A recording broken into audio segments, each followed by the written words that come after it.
Welcome, ladies and gentlemen. Episode 90 of the best sports show, Highly Opinionated, is on your screen. I'm your co-host, Josh. Ladies and gentlemen, my guy, the best co-host in the game, the host of the Club JG podcast, co-host here on Highly Opinionated. What's up, JG? How you doing, my guy? What's going on, fellas? Big time NBA free agency ahead of us, man. Ready to get started with that. Man, we got a lot to get to with NBA free agency. As the show is going on, we have news breaking as we speak. You know how it goes. One of the funnest episodes we do all year. News breaking as we doing a live show, man. So it's nothing like it. Ladies and gentlemen, the most important guy, the editor, the producer, the star of the show. Ladies and gentlemen, what's up, Ross? How you doing, my guy? I'm good. How you feeling, Josh? Good, man. Ain't nothing better than this time. We're a couple weeks away from a vacation, man. So just steadying the car straight till we get to vacation time. Yeah, no, I definitely agree. And like what you said, I've been getting notifications all day, especially for the past hour. So I'm definitely ready to hear y'all take on these basically live takes. These just happening. Absolutely.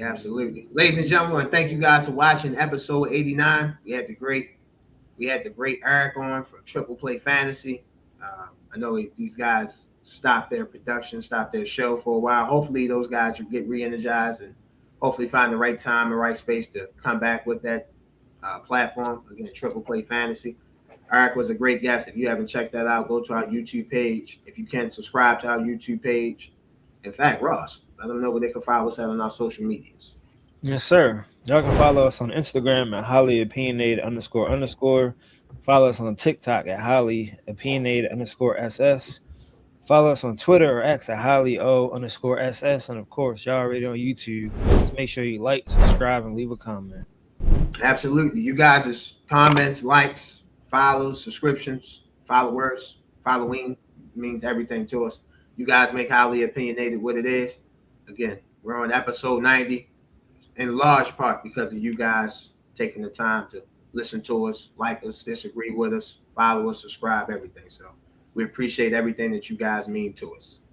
JG, ready to get a jam-packed episode 90 started, my brother? Say less. Let's get it.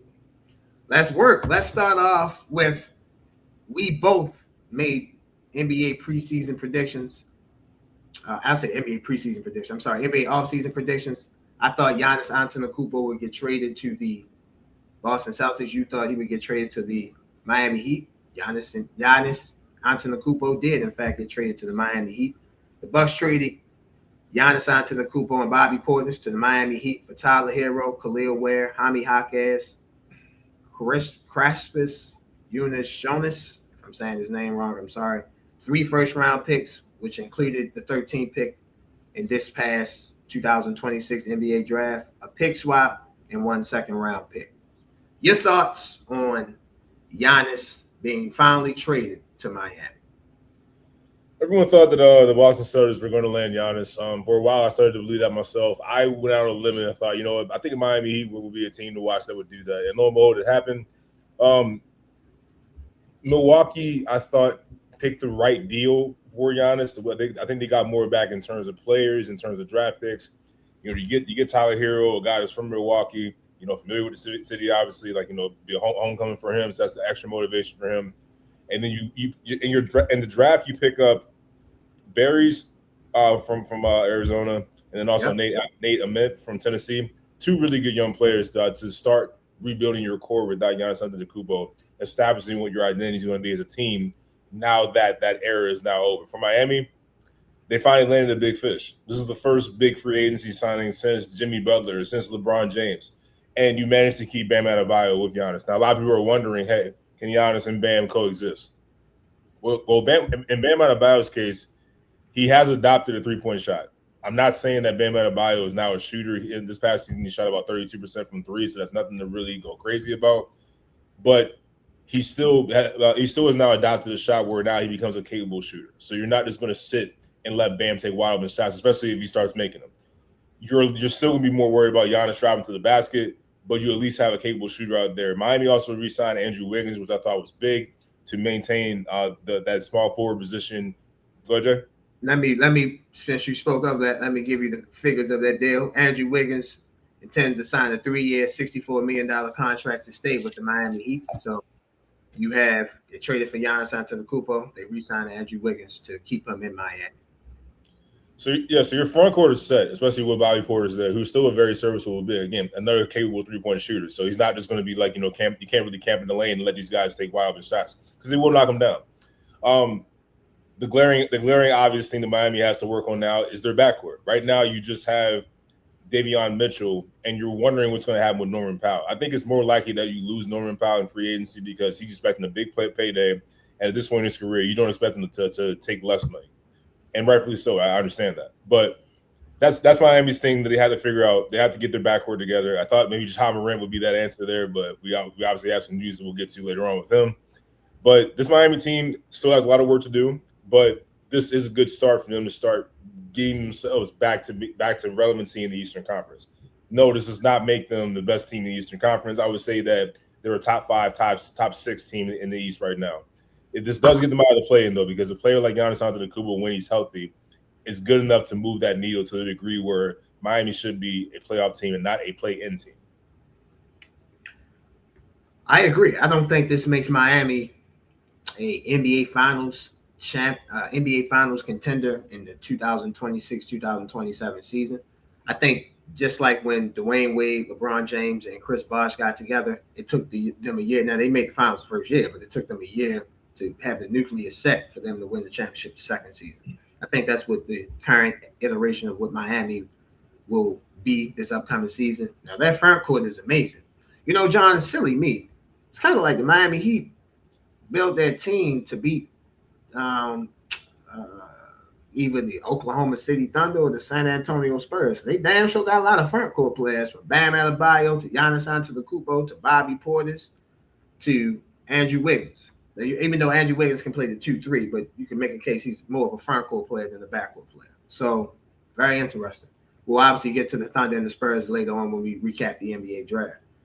But get back to the deal. I love the deal for Miami. It brings them relevancy. We understand that Miami's been the play-in for the past 3 to 4 seasons, so they haven't been able to take that next step. They've been trying to develop players on the roster, whether it's Tyler Hero, whether it's Khalil Ware, whether it's Jaime Jaquez, whether it's Max Strus back in the day, Gabe Vincent, they had Terry Rozier on the roster before. So they tried the development route. But Pat Riley, when Pat Riley sees the big fish, whether it's Alonzo Mourning back in the day, Tim Hardaway back in the day, Shaquille O'Neal, Dwayne Wade, Chris Bosh, Jimmy Butler. If he sees a fish and he wants that fish, he's gonna go get that fish.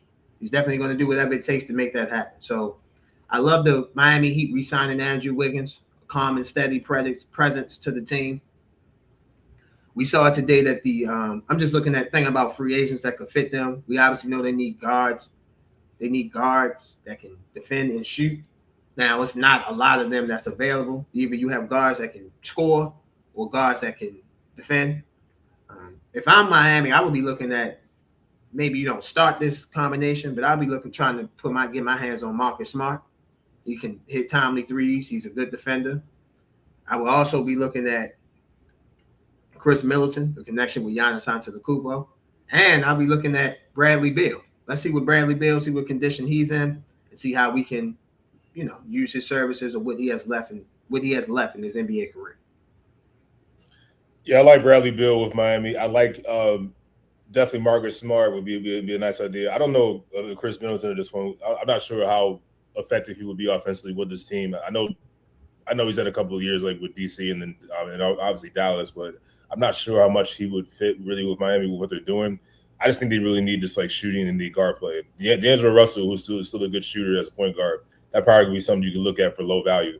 But yeah, this Miami team is missing that, and I go back to those LeBron, D Wade, Bosh team. They need that Norris Cole, they need that Mario Chalmers, and need that Chris Anderson.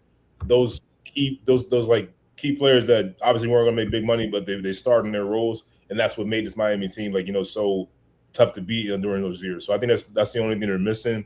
I think those guys are out there for Miami. I think Bradley Beal would be huge. I think so. It's in terms of free agency adding to that team.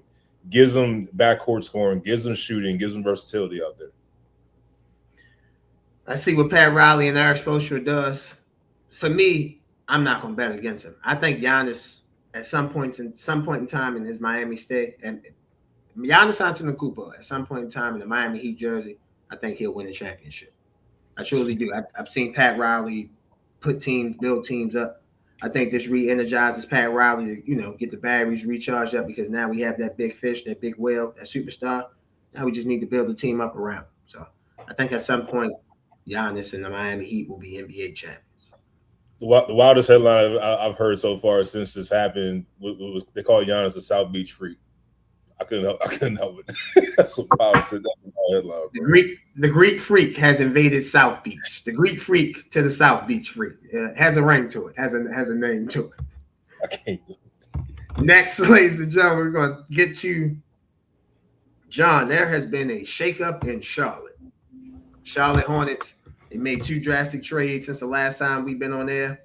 Started off with the LaMelo Ball trade. They traded LaMelo Ball to Minnesota. Charlotte Hornets are trading star guard LaMelo Ball and Josh Green to Minnesota for Naz Reaves, 2033 unprotected first-round pick, 3 first-round pick swaps, 2028, 2029, 2030, and 3 second-round picks, 2029, 2032, and 2033. JG, I'll start us off on this. Obviously, Miles Bridges got traded to the Suns. I'm sure you'll get to that, and when you speak on that, I'll go over the trade details with that. But this is the big trade that really started the domino effect of Charlotte essentially rebuilding with Brandon Miller and Conconnipple. For me, this is very simple. The Charlotte Hornets been around LaMelo Ball for all these years. LaMelo Ball is a great talent. He has no substance. You can see it when he plays. He's a great highlight film. So for me, Charlotte, think about this. This was the healthiest season that LaMelo's had basically in his NBA career. He's been healthy 2 seasons out of 8. For me, what did Charlotte do? They basically scaled back the minutes. If you look at it, LaMelo Ball didn't even average 30 minutes this year. He averaged like 26, 27 minutes this season. So they really scaled back the minutes. They leaned on their they leaned on being young, being athletic, Brandon Miller, Conconnipple, etc. So for me, I get why Charlotte did the trade. I totally understand that. Now Minnesota. John, we just seen a draft where I don't want to speak ahead of you, speak for you, but I saw you on Nothing But Net. You guys were talking about the NBA draft, and we'll do that later on in the show. You said that the 2 biggest winners were the San Antonio Spurs and the Oklahoma City Thunder. Am I correct? Sir. The Thunder and the Spurs added size. So while the 2 best teams in the West are adding size, Minnesota's getting smaller. You have LaMelo Ball, you have Ayo Dosunmu, you have Anthony Edwards, you have Jaden McDaniels, and you have Rudy Gobert. That's more likely than not, as of now, going to be a starting 5, unless Minnesota can find a small forward/power forward that can play big, that can play a big 4. This doesn't make Minnesota better. It gives Minnesota more highlights for sure, definitely. Like they're going to be a sports center team. They're definitely going to have the highlights. This pulls them further away from San Antonio and Oklahoma City. It doesn't pull them closer. So who's going to play? Jaden McDaniels can only play one person. And think about this. Their best lineup, Rudy Gobert can't play. He's a liability offensively. So it's really 4 on 5. So you really need a 5 you really need a 4. Naz Reaves was perfect. I get them dropping Julius Randle off. But if I was Minnesota, I would have did everything in my power to keep Naz Reaves because you need that stretch 4. Naz Reaves can play 4 and 5. And imagine if Naz Reaves was still on this team and you could have got LaMelo. I would have understood that more. Because Rudy could have been your defensive guy. Naz could have been your offensive guy. I don't like the move for Minnesota at all. I get the move for Charlotte. Charlotte's trying to take advantage of an opportunity. And think about this, John. They got 4 first-round picks, 1 unprotected, 3 first-round pick swaps.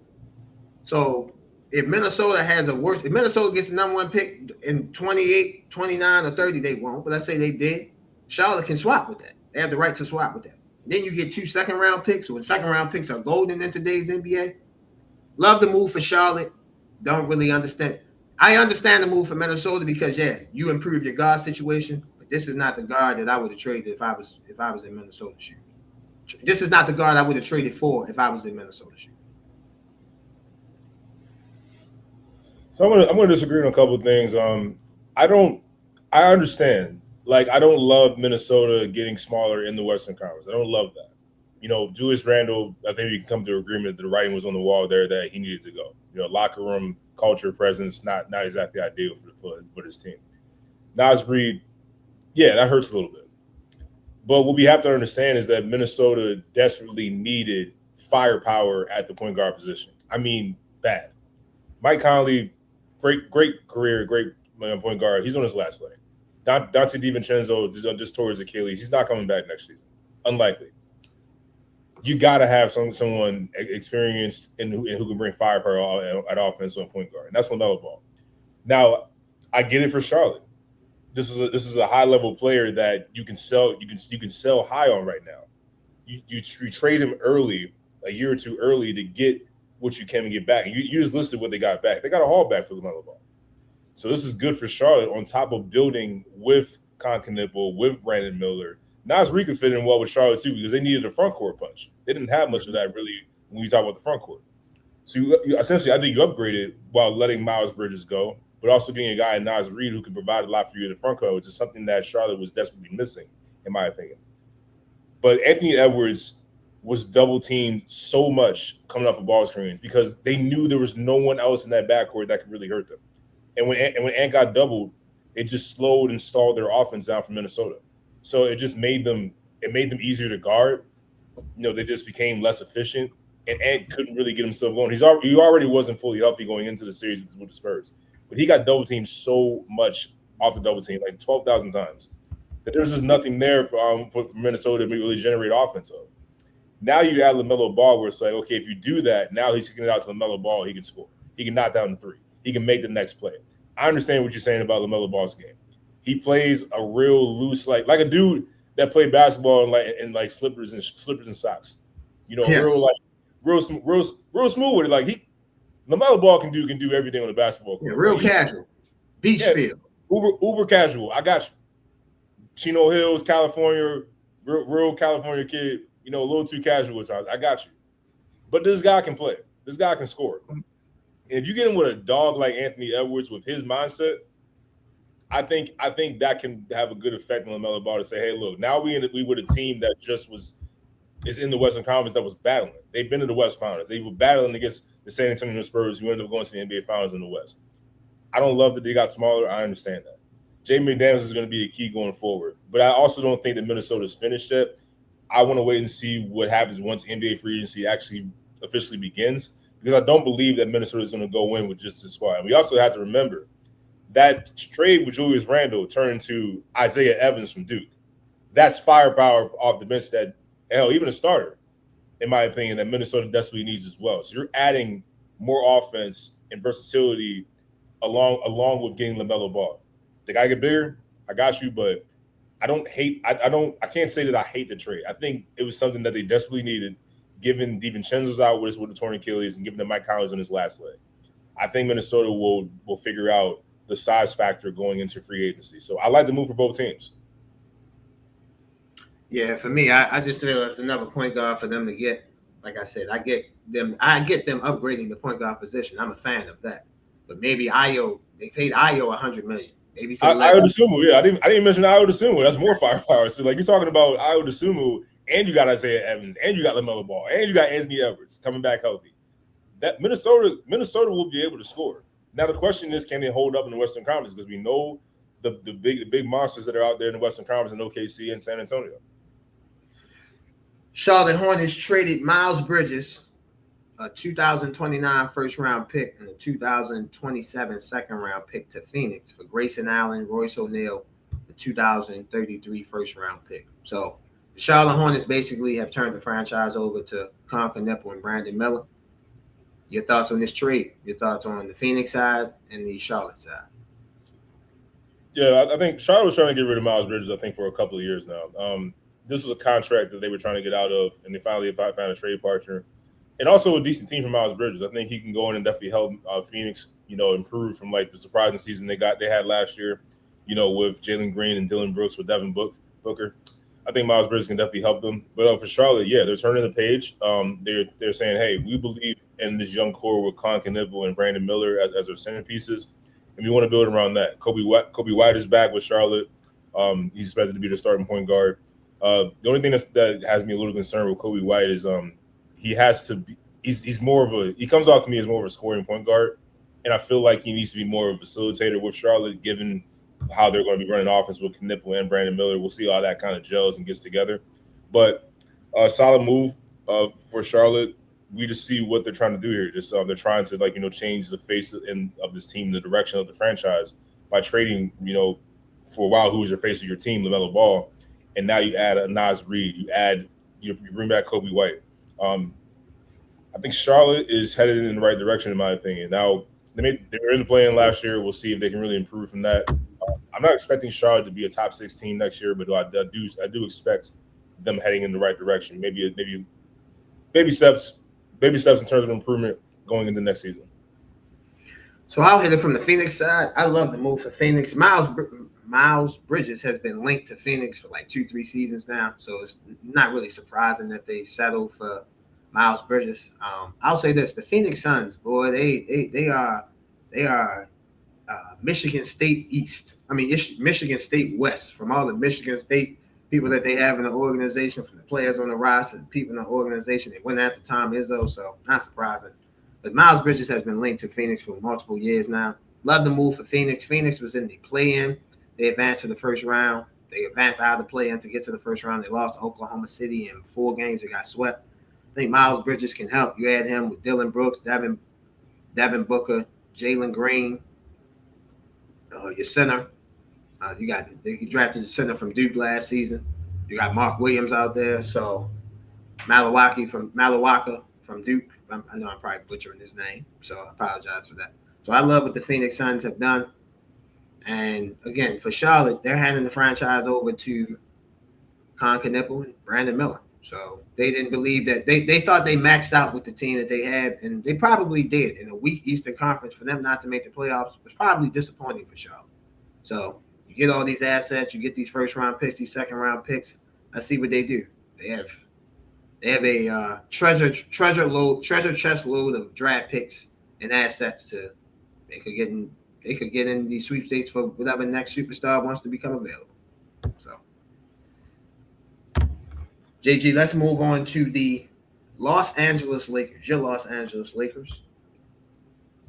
Let's start off with the news of the day. We'll start off with the news today, and then we'll work our way backwards.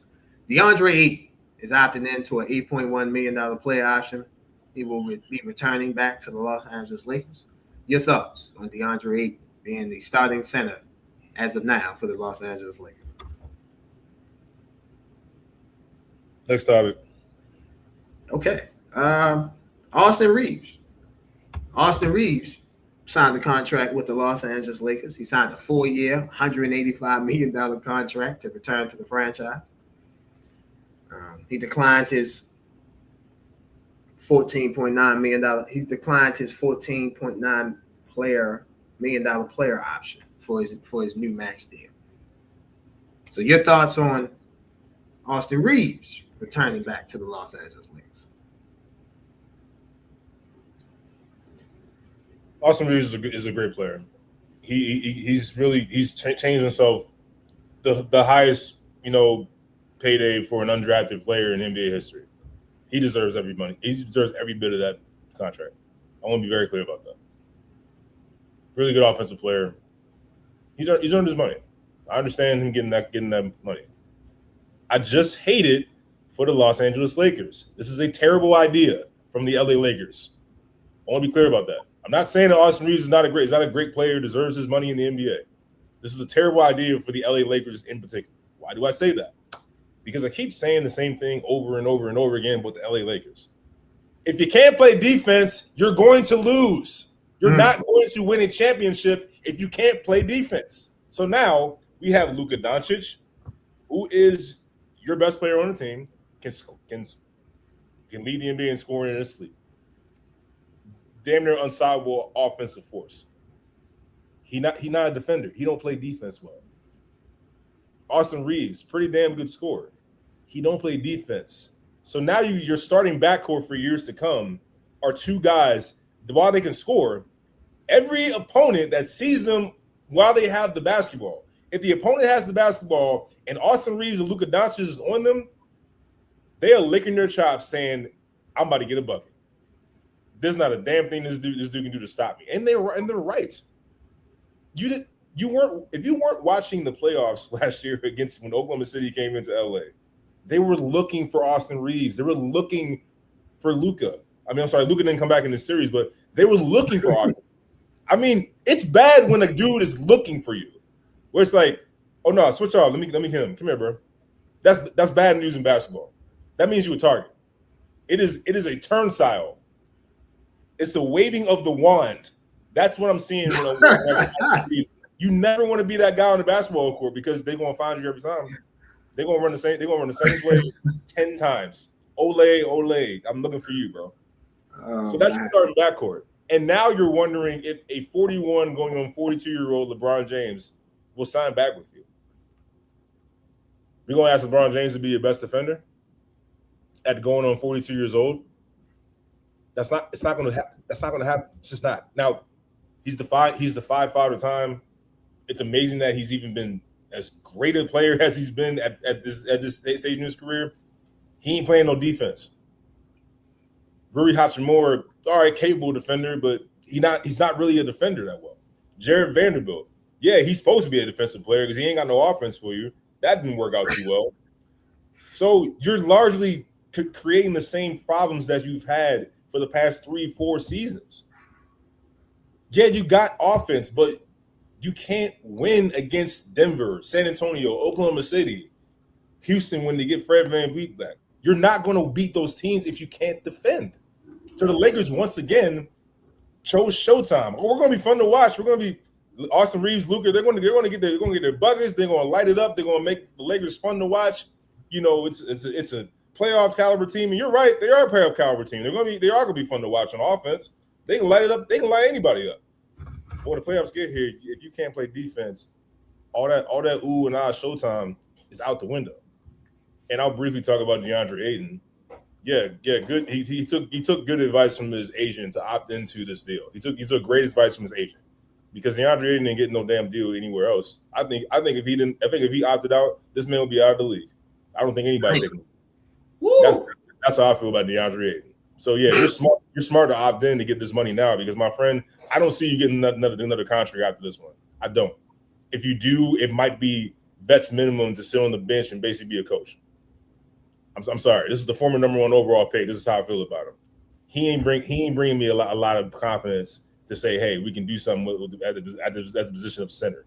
The Lakers needed to address the center position. They should have let Austin Reaves go, get his paper somewhere else, and then address wing defense, 3-and-D, and their center position. But they didn't. They listened to Luka Doncic. They listened to, they panicked, saying, oh, Detroit's about to go after Austin Reaves. Let him do it. Let him go. He would have been great for Detroit. He would have been fantastic for Detroit because he ain't got to play defense. They got dogs there that can play defense for him. That would have been a perfect fit for Austin Reaves. Bro, I just need you to score the basketball. Don't even worry about defense. Hell, you can Bill Murray this joint. You ain't got to do nothing. Just go and score that basketball, bro. Don't even worry about defense. That would have been the perfect place for Austin Reaves. But no, you brought him back. So now your starting backcourt is a freaking turnstile for years to come. And the Lakers will be what they are. Middle of the pack team, probably make the playoffs. Be talked about enough. They ain't winning no championship. I don't know. Even if LeBron James does come back, he ain't winning no championship. It's not happening. Go ahead, Joe. I don't think the Lakers will win a championship next season, but I vehemently disagree. I think the Austin Reaves averaged 23 points, shot 49% from the field, shot 36% from 3-point range, shot 87% from the 3-point line. Austin Reaves got 4 years, $185 million. Trae Young got 4 years, $212 million. Now, Trae Young, you can make a case as a better player than Austin Reaves. Austin Reaves actually played and earned his money. Trae Young played in 5 games and got $212 million. So for the Wizards. So for me, the best highway robbery ever. Y'all will never say that, but y'all know that's highway robbery at its finest. But that's another subject for another day. This notion that, yes, Luka and Austin Reaves are not the best defenders, but this notion that you have to have the best defenders at at your guard positions to get to the championship is far fetched. I saw Luke and Kyrie get to the finals. We've seen Kyrie's a better defender. Yes, yeah, he's a better defender than Austin. I'll give you that. But I think eventually, I think Austin and Luka, they have to try. I think they will try to play defense better. What the Lakers have to do is they have to build the team up around them, and I think the Lakers will do that. I look at the Lakers going after a Daniel Gafford, going after a Walker Kessler, who is a live threat who can. If you're gonna, those guys know that Luka and Austin Reaves more likely than not are going to get beat. So our job is to protect the paint, grab rebounds, protect the paint, grab rebounds, and recover for them because we know more likely than not they're going to get beat. They're going to have to get wing defenders. They're not going to be able to get Peyton Watson, but somebody like a Peyton Watson, someone like a Jaylen Brown, someone like a, obviously I'm naming some of the best players, but somebody like a Kawhi Leonard, someone that can play offense and defense. You don't just need defenders. Like Jared Vanderbilt is just a defender. He doesn't help on the offensive end. If you can find a good defender and that can do offense and defense, that'll help out. For me, this is about Rob Pelinka building. The Lakers traded for Luka Doncic to make Luka Doncic the man of the team. Luka Doncic wants Austin Reaves. Well, of course he's going to re-sign because Luka Doncic wants him on the roster. I'm not surprised by that at all. The Lakers, to me, did the right thing, and they can build a championship-level team with Luka and Austin Reaves as the two best players. It comes down to Rob Pelinka making the right general manager moves, drafting well, signing the right free agents at the right price. And again, when I mentioned draft well, not just the first round, draft well in the second round. You can build a championship team around Luka Doncic and Austin Reaves. You can do that. I vehemently disagree with you there. I can't have my starting backcourt both be turnstiles and can't do a damn thing on defense. There's one thing. Kyrie Irving at least tried. Stephen Curry, you can see that he tries and he sometimes, is good enough to at least not be a turnstile. These two guys are literal turnstiles. Yes. Let me say this. I'm sorry to cut you off. You mentioned Steph. What did the Warriors do? They built the team around them. They had defenders. You had Clay. You had Iggy. You had Draymond. You had Pachulia, Zaza Pachulia. You went out and got KD. But here's the difference, though. Steph Curry, that's one guy. Luka Doncic, that's one guy. Yes. I got two guys that can't play defense at my starting backcourt. That's a problem. It's really hard. I understand that. You can find a way to masquerade them, to hide them in certain situations. And if you build the right team up around them, you just have to build the right team up around them. And I think the Lakers can. It all comes down to Rob Pelinka, like I said, drafting well and hitting on the right free agents. They have to hit on that. They have to. This in the NFL is called cheap labor, draft picks, right? You have to hit on them the same way in the NBA. They're going to have to hit on their draft picks. They can't have mistakes. The Lakers historically have never been a team that is relying on hitting on draft picks. They're looking to trade for stars or guys. Yeah, but now you already have your star. So now you have to build a roster out around it. The fastest way to build a roster up around him is other than you can't trade. I mean, the next person you're going to trade is Austin Reaves. I don't think Austin Reaves will get you Giannis. So the next best way, you have to hit on them picks. You have to. If you don't hit on them, then yeah, we can readdress this conversation. But I'm going to give, like you said with Minnesota, I'm going to give Rob Pelinka time because I've seen Luka with another second good superstar, a second good player, and I shouldn't say superstar because I don't think Austin Reaves is a superstar. I think Kyrie is better than him. But I've seen Luka Doncic with a second good, very good offensive player to great offensive player make the NBA Finals. Now, they didn't win it, but they made the NBA Finals. I think the Lakers are always going to be in championship contention. They're always going to be in superstar contention. So I think they'll make the right proper moves to get back to that championship level. Well, that first move is to not sign back LeBron James. If they're serious about it, if they're serious about making a championship run, they should not sign back LeBron James for the money that he wants. You need to save that cap. You need to save that cap room and get a 3-and-D guy. If I'm going to start to believe in this, because I have a hard. You can hide a guy. You can hide one guy. It's really hard to hide two guys on defense. That's just nothing. I will give you, as someone that's debating you on this point, that is your best point. Because I'm really sitting here like, all right, if I hire Luka, we just going to find Austin. If I hire Austin, we just going to find Luka. I will give you that. But again, I'm never giving up faith. You can build the team up the right way. You have to hit in the you have to hit in the margins, and you have to hit home runs, and you have to hit singles. You feel me? If you hit those, you'll be fine. I think the Lakers can do that. Ladies and gentlemen. I know you hope that you're wrong. I think that gotta have faith. Rob Pelinka is still the general manager. Last general manager led them to the championship. He general managed that team. Yeah, it was easy to go get AD. He was to go get LeBron. That's fine. He still had to put the right team around him. A right team around them, which they did. The Dwight Howards, the Avery Bradleys, the Rajon Rondos, the Danny Greens, Kyle Kuzmas. Let's see what happens. Let's give Rob Pelinka a chance. He's a championship winning executive. Let's give him a chance. Ladies and gentlemen, you're watching Highly Opinionated. We'll be right back. This episode of Highly Opinionated is brought to you by Edibly Airy. Enjoy the heightened experience of THC edibles in a whole new way. At Edibly Airy, our freeze-dry edibles available in 100 milligram, 200 milligram, 300 milligram, 400 milligram will give you the buzz you crave with a flavor you won't forget. Available in 3 different flavors: watermelon sunset, tropical fruit, and very berry. To place orders, please visit the website at ediblyairy.com. While you're there at ediblyairy.com, use a promotion code. You guys see the promotion code on the screen. $ Highly Airy, $. Again, $ Highly Airy, $ for 20% off your first purchase. Follow us on IG at Edibly Airy for new product releases and monthly hookups. Must be 21 and over to purchase. Edibly Airy, the best freeze-dry edibles out. Go shop. Welcome back, ladies and gentlemen, to Highly Opinionated. As you can see, we have a special guest. Ladies and gentlemen, we have our first ever guest appearance of a doctor. Ladies and gentlemen, let's welcome the great Dr. Brittany Ballantyne to Highly Opinionated. Welcome to the show, Doc. What's up? How are you? I'm okay. I'm all right. I'm okay. Typically, I try when people ask that question, it's so quick to be like, I'm good. But some days I'm really not. And today was just a okay day. So honestly, I'm okay. But I'm excited to be here talking with you all. I Absolutely. don't know what you got for me. Uh, We are blessed and grateful to be in your presence. Hopefully, you can turn your okay day and make the rest of your day very good to great. That's our plan for this. Let me say this before I actually get started. Congratulations on all your success. Your success is truly remarkable. From where you started off to where you are now, truly amazing. You from myself to JG, my other co-host Tim. He said he knows you. You and Tim used to go to high school together. Tim that's my Adams. dog. So That's congratulations. my dog.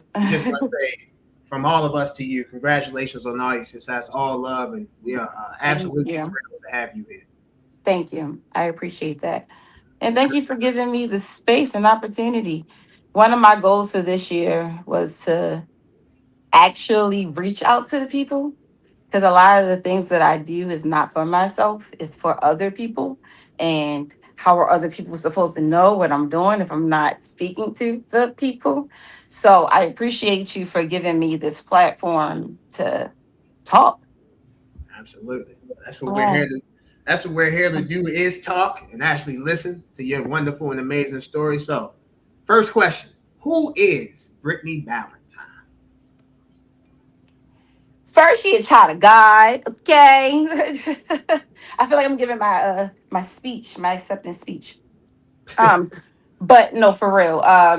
Recently I just posted something that I spoke on at my white coat ceremony.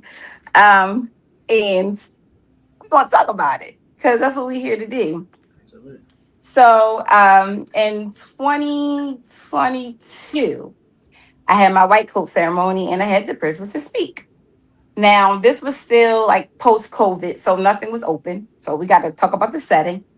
Nothing was open. It was just my classmates and my professors there.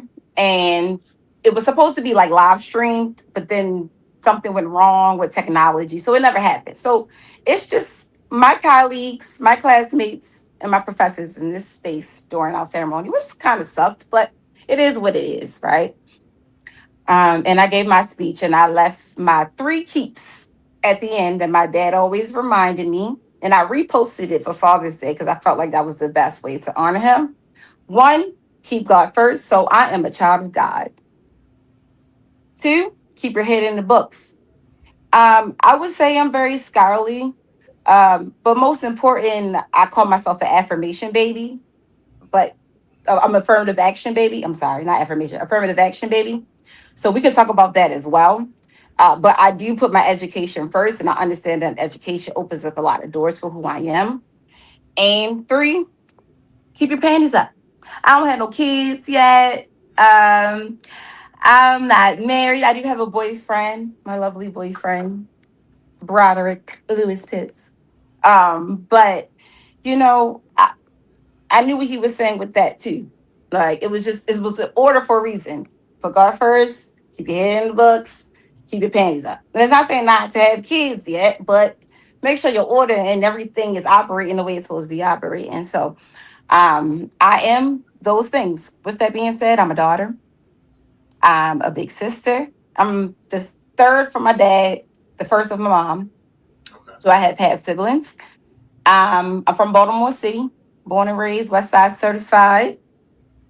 Westwood, Longwood, Warburg Junction. Still, this house that I am right now is my dad left me, so I'm currently operating that as well.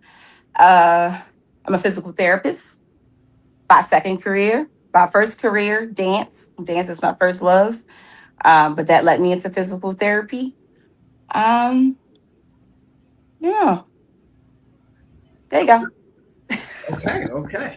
So tell us more about that. Like, how did dance lead you into the physical therapy career that you have now? Okay, all right. So, I always danced. So, I mean, starting from age like 3, 4, danced. I was a part of this, what they call it, Dolly Dinkle Dance Studio in Baltimore County called Flair Dance Studio. A lot of props to them because through that, I mean, I got into pageants and modeling. But my mom danced too. Like back in the day, recreation centers and being a part of different clubs and stuff. My mom used to be a part of the modern dance clubs. So it was just like a no brainer that I got into dance. I asked to do it, but it was sort of kind of inert, like it was supposed to happen. I don't know. I believe in the higher spirit. So it's like my mom didn't force me. She didn't, I was like, I want to sign up for dance. She never put me in the space. I asked, but come to find out, she danced. So through that, and my mom was very elegant, very classy. So that's when the pageants came. And I used to dance as my special act and things like that. But also growing up in the church, my dad was a pastor. I was my dad's sermon selection. I was in that church. He picked the song that best fit with his sermon. And even if he was traveling or whatever, I was there and I will welcome him in. And it was also always my daughter dances. And so that was the foundation of everything, uh, of dance for me. Moving on, I ended up going to Fordham Ailey BFA program. I went to St. Paul's, as you guys know, for high school. But I thought I was going to go to Baltimore School for the Arts. I did Twiggs program, elementary, middle school, knew all the teachers, I knew everybody. And a lot of people thought that I did because my best friend at the time did end up going to Baltimore School for the Arts for dance. We traveled together when we ended up going to New York together. But Fordham Ailey BFA program is where I was. There is a whole PT clinic on the third floor of this whole sixth, seventh floor Ailey building. And I've never stepped foot in there. Ain't that crazy as a physical therapist? Never stepped foot in there. I never really went to that floor to this day. Never really got injured, none of that. Ended up getting in a car accident my senior year, halfway through my senior year, February. And I broke both of my hips. I broke my jaw. I broke my occipital condyle, which is like right above C1. So I was in a collar for 2 months. Um, broke my scapula, coccyx bone, um, lung contusions. It was a couple things. And it was kind of interesting because I went to University of Maryland. I got sent to shock trauma. I was in shock trauma for about a week and a half before I went down to like the regular general unit. And then I went to subacute, was a youngest person in like this nursing home subacute rehab for like 2 weeks. But that whole experience then sent me to an occupational therapist who specialized in dance. And through that whole entire journey, physical therapy just made sense. Like I learned so much more about my body that I didn't know before. And to be honest with you, I actually think I came back a better dancer. I had all these injuries, and because I came back smarter, I knew my body more. I was able to control it more, which, if that makes any sense. And after I recovered, I came back a way stronger dancer than I was at whole 3 years. It really took that experience. And I was like, wow, a lot of dancers don't understand their body. A lot of people just don't understand the bodies that they operate in every day. And it's kind of crazy. It's literally like driving your car from point A to point B, and you really don't know how to put that motherfucker in. Right. Like it's kind of crazy, right? When you think about it that way. And I was like, yeah, I was definitely one of those people using my body every day, learning this craft, getting my bachelor's in it, working on it every day, not sleeping every day, and really didn't even know how to use it. I really just thought that because I was showing up and giving dance my all and really like applying the corrections that my teachers was giving me was actually making me the best dancer I could be. Now, I didn't know I had to injure myself to literally like get crumbled to build myself back up to realize that actually that I wasn't that good at all. Yeah, man, first of all, God bless. Like that you got through, that car accident. That sounds insane. And like so first of all, God bless that you got through that. But it's also amazing that you said like, hey, you feel like you came back an even better dancer. Like you don't hear that often with anybody's like passion or what they're into. Like you come back a better version of yourself after going through something like that. So that is I just first of all I just want to commend you on that. For one, knowing yourself to realize that, to say, hey, I actually feel like I'm more of myself, and I'm ready to really do this to the next level after experiencing some of that, and also just surviving that. God bless you for that, of course. Oh, thank you. But it was very immature. It's so things about to shift a little bit, but stay with me. Cool. So I found this journal cleaning up. And it was like I started this journal like January 2014, because I got in my car accident February 2015.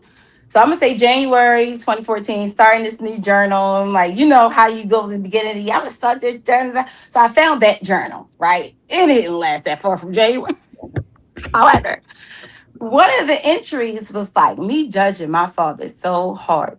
So like my dad had depression issues, my dad had drug issues, and what I used to call hibernation. He used to go into this hibernated state where he didn't want to answer the door, he didn't want to answer the phone. It'll be months going by, you knock on the door, he's not answering, just look dark inside. Like it was like this thing. And one of the journal entries, I was like, I don't understand how he could be so depressed. He can't hear the birds chirping and the grass is so green and da da.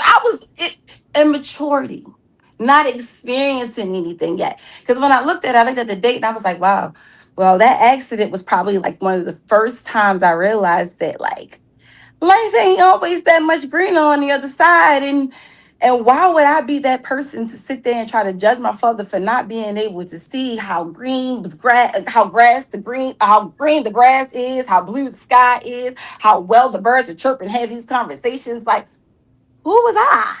And I had to really go through that. Like it was a ignorance is bliss type thing. That was like I was really using that to the T. Like ignorance definitely was keeping me real blissful and happy and just not seeing where life really could take you up and down, because everything sort of kind of from there was I was always getting acceptance to this, auditioning for this, getting that. Now I'm in New York. Yup, doing all of this. Yup. And then everything went phew. It's kind of wild. That what you said there kind of described how my basketball career went. Honestly, like once I got to college, like I was feeling myself. Like everything was going in the right direction. Couldn't nobody tell me nothing. I didn't understand like all the whole depression and stuff like that. And then hey, life will hum you in a heartbeat. It'll teach you something that you needed to know, Sometimes it might have to be the hard way because that's the only way you're going to listen and you're going to actually take note of it. I learned some things over time, but at the end of the day, it's like I love about that is you learn. You become you understand. Hey, we're all human and we deal with stuff every single day that we may not want to share about it, but it doesn't mean that we're not validated. And Mhm. I talk about all the time. Men with their emotions, men with like depression and all that. We feel like we don't really have a safe space to really like express that. You can talk about society, we can talk about whatever there, but like my thing is, life is always a good teacher. It'll allow you to see things. All right, well, I didn't see things like that before, but now that I've experienced it, I become a better person for that. So I understand exactly. Mhm. One of my mottos have become, I would never say, I don't understand how so and so did so and so. Mhm. Because real quick, God's going to show you how so and so did so and so. Like, don't do it. Don't even do it to yourself. Don't. So I really just had to take a step back and be like, Like I'm gonna learn from afar, but I'm not going to judge your reactions, your responses, how you like, because who am I? Who am I? Who am I to judge? That's one of the lines. Who am I? Yeah, We that's all out here trying to do the same thing. Figure life out. figure life out and try to win for sure. Figure life Um, out. just adding to you guys' point, you guys said it so eloquently. At the end of the day, you could be. My grandfather always had this expression: you could be rich at 12 o'clock and be broke by 12:15. You'll understand very quickly how life happens. JG said it, and Doc, you said it best. Like life is the greatest. Life is the greatest teacher. Experience is the greatest teacher. I have Mhm. a 14-year-old son. I look at him. I'm like, man, boy, he got some of my ways. And John know me. Some of my ways back in the day, they weren't the best. So I'm like, young man, you got to slow down. You got to calm down. And he ready. He got the flagpole in his hand. He ready to run through. He ready to take the baton. And the thing is that in that situation, you tell them like, yo, you should do this and you should do that. But the whole time they have a mind of their own. So I understand by having a child like very like why people make the decisions that they make, because I look at my son like, you can listen to me, but you choose to do X, Y, Z. So Mhm. experience is the best And teacher. you can learn a little something from him too, even Oh, though he hasn't much experience, absolutely, absolutely. I Like learned. sometimes I'll be like, dang, where did some of that like wit, grind, quickness go? I'm like, dang, you know what? I'm like, hold up. Now they young. Hold up. So when you young, you got that witness, you got that wit, you got that intelligence, you got that quickness. When you get, you start getting a little bit older, you start like another expression my grandfather used to say, boy, if you don't use it, you lose it.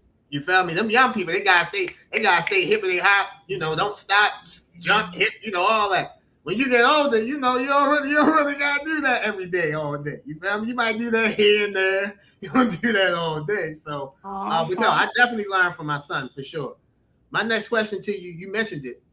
Key important thing, you said that during the tragic accident, you learned your body. I wanted you to talk more on that, especially about you learning your body and how did you learn your body help affect you to today? Okay. Um, okay. So number one, I broke both of my hips. My left was worse than my right. I didn't have to have surgery. They were hairline fractures sitting. So if you think about your butt, think about how like the sacrum sits right in the middle, and then you have like your posterior bone right in the back, which is considered your pelvis or your hip, right?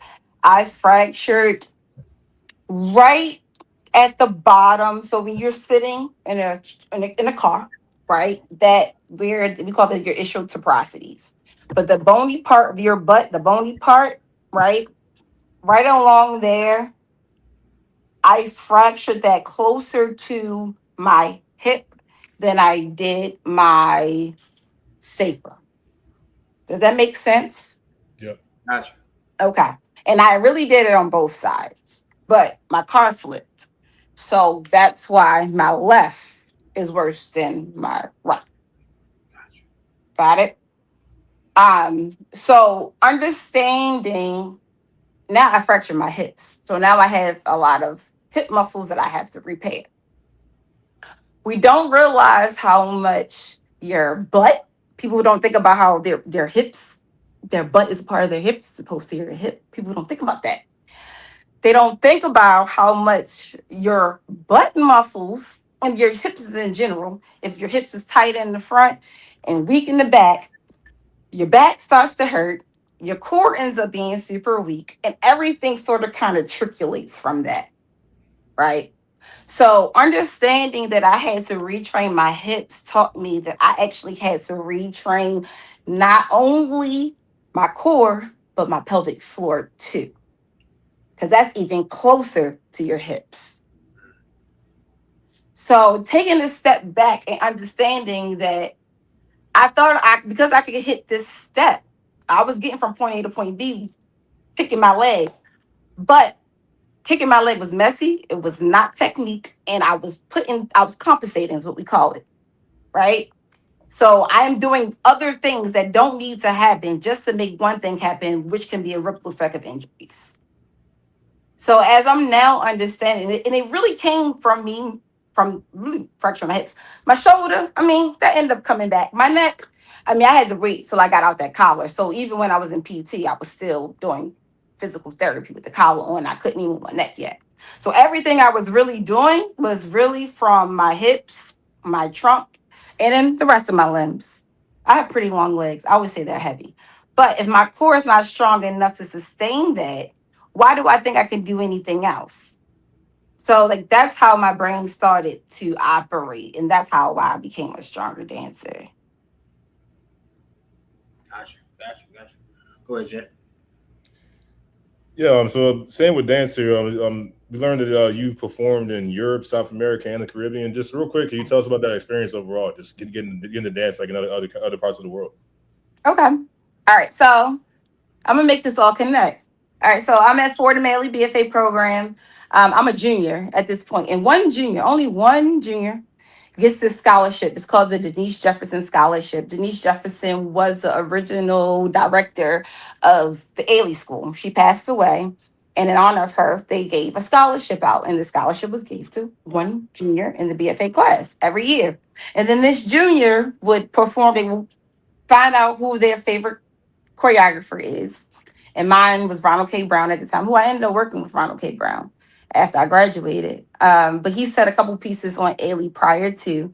And I just knew I wanted to be an Ailey. I'm at the Fort Ailey School, like, duh. And then I got the scholarship. So I just knew. I was like, yeah. And everybody else before me who got in the scholarship was invited into the Ailey 2, which is a junior company, and then transitioned into the main company. So I'm the one junior that got this scholarship. And so I just knew that I was like, yeah, I'm gonna do this. And then I finally got invited to the audition. I was like, great, got invited. And then I got my car accident.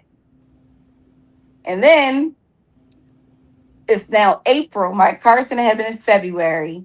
Auditions was happening in April. I was gone literally that whole entire semester. My goal was to make it back to the Ailey audition. I made it back to the Ailey audition, but I wasn't ready.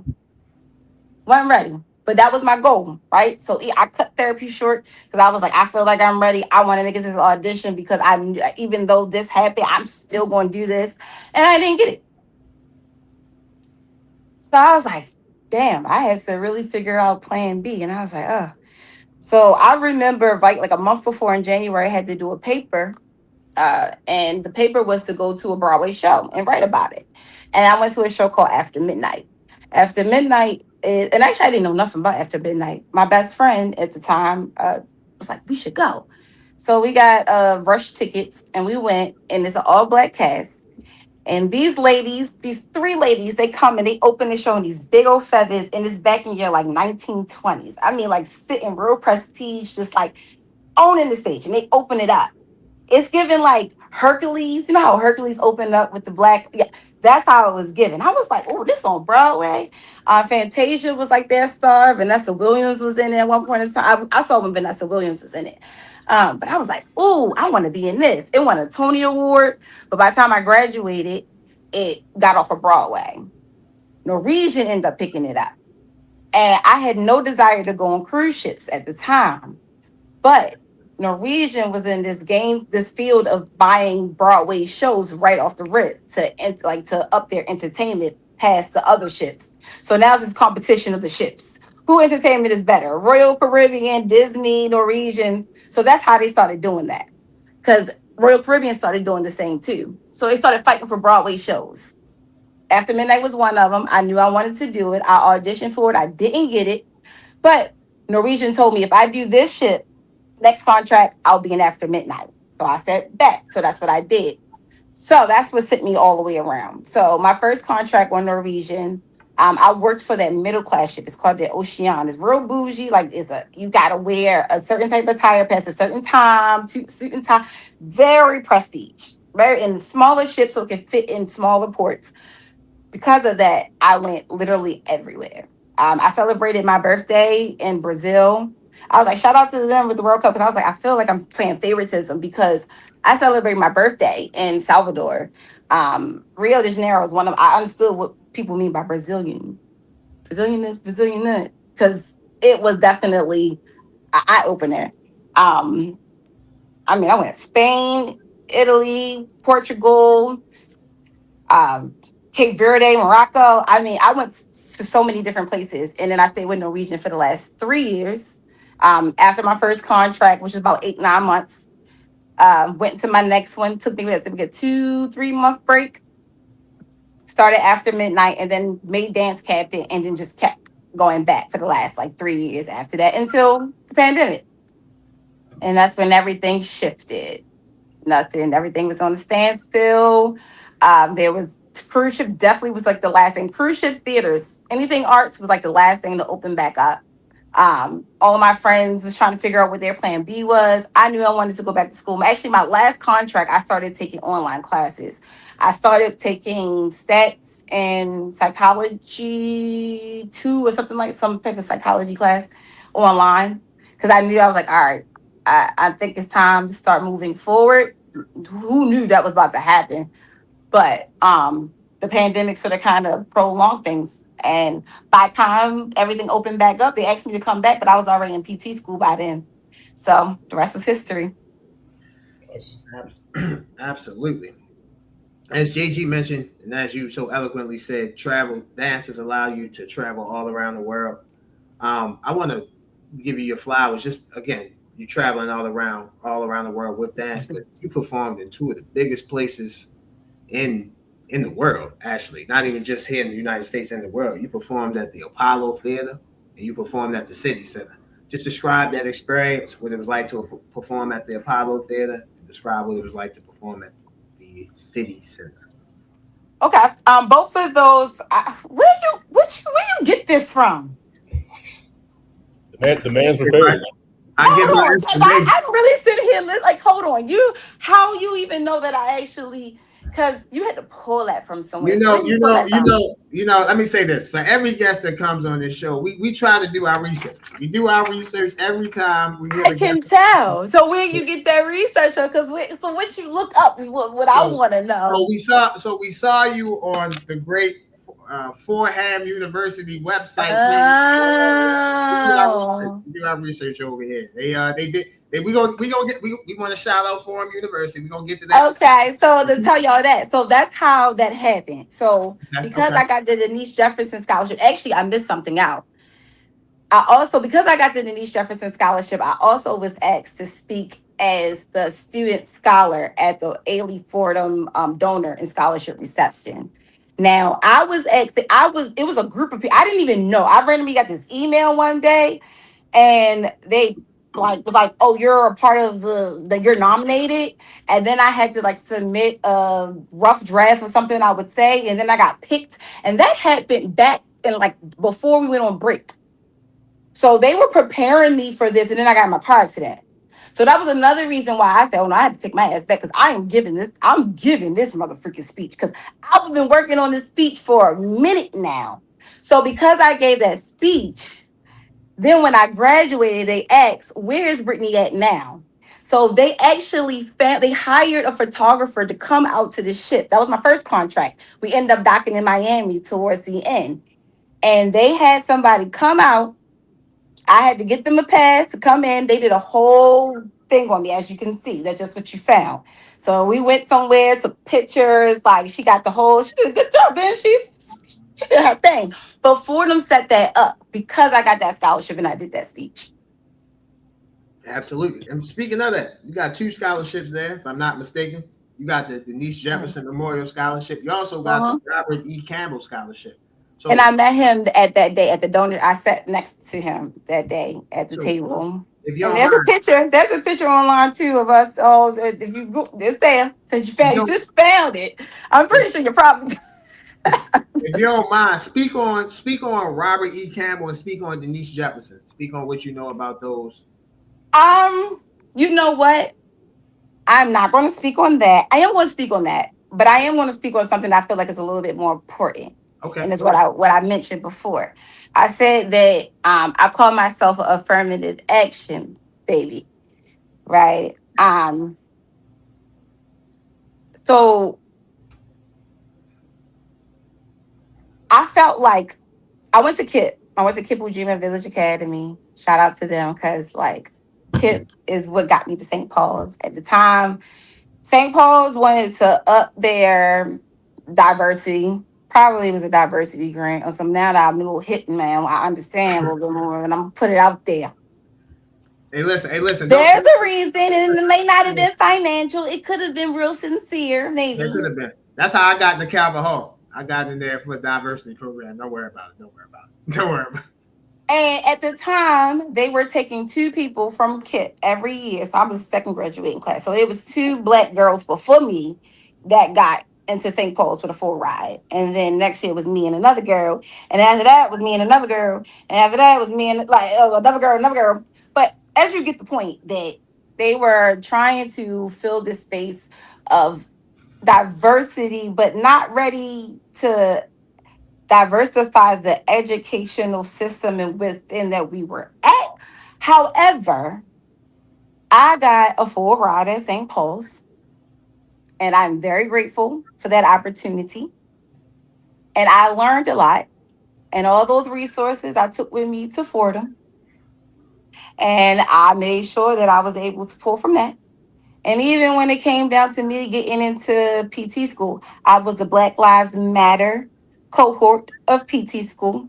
The only cohort that had 11 black people in it, because right before that was three. And then right after that, our year was like four, five.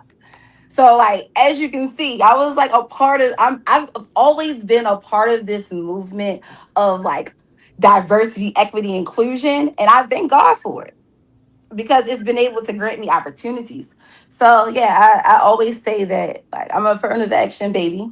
And people use it as like an insult because they're like, oh, well, that's only temporary. And it's a lot of stuff that comes with it. And that's absolutely right. But I've been able to use it to my ability. And it taught me how to like see environments. And all I see is like resources, to be honest. Go ahead, Jay. So I guess last question for you. You've honestly answered a lot of our questions, like in. I mean, like I told you it was gonna we're serious all right like now. loop. We got like multiple I questions. told you, I tried to warn you. It's all going to leak. It's all going to leak. But we could talk about this with my father next. We can do that. That's where I was gonna go. Just real quick, just give us like the synopsis of Dance with My Father. How did that come about? You check the mug. I did that on That's a purpose. lovely. How much is one of the mugs? I would love to have one of those mugs on this show. How much are they? Oh, we're not selling them. We're These not were selling. gifts to our donors. Okay. Don't be a donor. I will. I will. We can talk about that when we get off air. I will See how definitely. that goes? Look, I used to also sit on the board of KIP. Okay. Baltimore for like 2 years. And Okay. I also sit on development committee. I know how you wanna donate? Yes, And we then will. get them out. We will. We definitely want one of those. JG, what about you? I'm with it. Absolutely. Thank you. It's like, no, I'm joking. All right. But not joking, but also joking. All right. That's with my father. All right. It's just kind of hard because Father Day just passed. And when I say I'm like in Reconstruction era, it's like we're coming full circle with the conversations. I told everything is gonna come full circle, but like I'm really in Reconstruction era right now after putting that event together. It happens every year, and well, for the last 3 years. So maybe I should talk about how that happened. I lost my father in 2018 to a drug overdose. My dad had a history of drug abuse when I was young. Well, before I was born. So I always say that my older brother and sister, they know a different father than I do. Because by the time I was born, I remember my dad taking me to NA meetings when I was younger. And I remember him having like the different colored keychains and them being like everywhere. But like, you don't really process these things until afterwards. Like, he was being very open and honest about it. And I remember being in those environments. However, it didn't really click that like this was really an issue. And it definitely didn't click when I realized it was becoming an issue again. Because he was clean for a very long time. He gave his life over to Christ, the pastor. I mean, he was a pastor for as long as I was living. And he relapsed probably in the last like 2, 3 years from what I know, I would say two, but it could have been more, right? Um, Before his death. One of the times, actually, when I found out he was using again, how God works is crazy. I was coming back from the gym and I was training. So you fit. I used to train out at you fit off of Liberty Road. And then I was coming into Baltimore. And if y'all know the back roads from Gwen Oak, if you wanted to go from Woodlawn to West Baltimore. So that's where I live. I live in the back roads. Like Gwen Oak was like right here. So I was coming through the back roads and I was dropping my niece off because my whole family lives around here. Right. So I was dropping my niece off, who lives around the corner from where I live now, my father. I see the ambulance and his car like parked like kind of in the middle of the street, kind of weird. And I know it's his truck because I'm like, it's the green Trailblazer and I right drive. I'm like, I think that's my father. So me and my niece hop out real fast. We go to the car. We don't see him in there. The people are like, oh, he in the ambulance.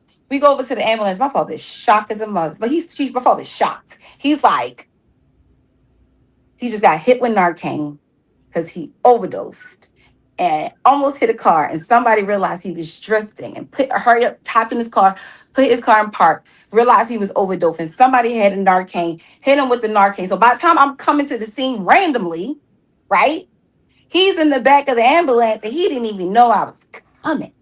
So that's when I really found out that he was having drug issues again. Because I was hearing things, but I just didn't know.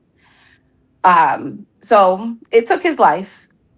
And I'm still trying to figure out my path, but in figuring my path out, I wanted to create a space for other women because I realized that it takes a two-way street to understand what you're going through. It could be a two-way street between you and your therapist. It could be a two-way street between you and the loved one that you're having grief with still. It could be a two-way street between you and the person that you're talking to just to confide in. And I couldn't bottle it up anymore. End up talking to my friend Mia about it, and my cousin Jasmine. Jasmine's my cousin. Our moms are sisters, but she lost her father before I lost my father, and I just found pictures of they were in each other's wedding. My father, even to this day, I'm so happy that my father had Uncle Ralph, who was Jasmine's father, because when my dad was going through his drug issues and things, like my father only had a few friends. If you're from West Baltimore and from around here, and they know he all had drug issues and they all know each other from like growing up and all that, they don't give you space to be something different, to do something different. And my father felt so confided, and Uncle Ralph was there just to talk to my father every day. Literally, they were on the phone almost every day, and I'm so happy that he had him. So it's kind of ironic that now we are having this space where we're opening to other women navigating life without their fathers. So that's what my father and luncheon is, an event for women navigating life without their fathers. It can be through incarceration. It can be through death. It can be through mental health issues. It can be through just comorbidities and just in general, whatever that may look like. Absent father, period. It could be no reason. You just have an absent father. I have opened it up to that space because I realized that grief is grief. Yes, it is. It definitely is grief. I want to give a shout out before I give a personal story to add to what you say. I want to give a shout out to your two partners with Yeah. Dance with My Father, the great Mia Carter and Look, your great Jasmine reminds me of Ross because she's the one that she real quiet. She don't really, she like, even Mia too. Mia, She's the one that's been the social media, the posters, the things that you see. That's Mia. I am the logistics and the mind and the brain and the mic behind it. But like we all have our own Absolutely. You titles. know, have on you guys have your own space that you're great at, which you allow Dance with My Father to grow into what it is. You guys just finished your third luncheon. Like I said, I didn't just say this just to say it. I'll definitely be a donor. You guys have a great cause. So the situation with your father, I know it's obviously Dance with My Father, but I'm gonna turn it over to my mom. I lost my mom a couple years ago because of a drug overdose. So that's a real sentimental thing to me, and I can imagine how it is for you not to have your father, just like how it is for me not to have my mom. It's a tough situation because you try to think about the positives, you think about all the good things, and inevitably there'll come a point in time where you like, man, I just wish this person was here. You feel me? I wish I could hold, hug, talk, all that. So I commend you for doing what you're doing. Keep up the great work. I love the space that you've opened up for women, not only just because not only just of a relapse or a drug overdose, just because the father isn't there or whatever those type of things. So I commend Yeah. you for doing what you're doing. Okay. You, Mia, and Jasmine doing great things. I actually caught you guys. You guys were all on one interview early this year. Yeah, be more pod. Before pod, I caught that. So You did. Oh, thank you. Thank you. Thank you. you guys did a tremendous Shout amount. out to Be More Pod. Love you guys. But no, so for one, when I told my mom that I wanted to do it, she's the one that was like, my mom's a church lady. We A&E through and through. Okay. Mama, it's so funny. The joke is literally my mom could fire my pastor right now, who's been my family pastor since my dad stepped down. So he's like my second dad. But how she operates things, like she got the thing a lot. And she was like, you need a committee. You need a committee. And I'm like, a committee? Yeah, okay. And then as I kept thinking about it, I was like, yeah, I can't. This is bigger than me. I can't do this by myself. Absolutely. And definitely would not be able to do this by myself. I mean, the way that I'm hit right now, y'all. I ain't even gonna lie. Like when so one of the things I hate, and I tell myself all the time from the beginning, if I was going to do this event, I cannot neglect myself. I'm also healing. And what can easily happen is because I'm so wrapped up in trying to make sure that this thing is popping and is exactly what I need it to be, because I know what I need. And because I experienced it, I want to make sure that everything is top tier. I mean, down to the program. People don't even know how much I think about the program. We started with food because you got to nourish your body before you ask people to even do anything that is related to grief.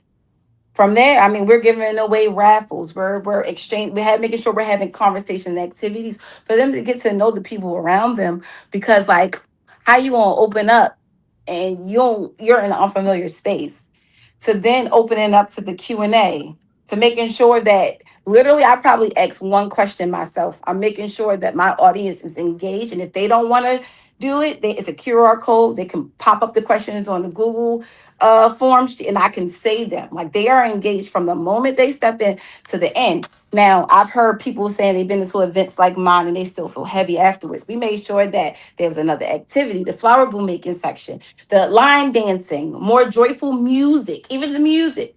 You know, like people don't realize how detailed these things are, right? Because it's a sensitive topic. So when you're going in with sensitivity, you got to make sure that you're providing nothing but top tier, right? And then what about me though? Still, like I still got to make sure that I am even equipping myself to even get on a mic to speak to other people while they're grieving.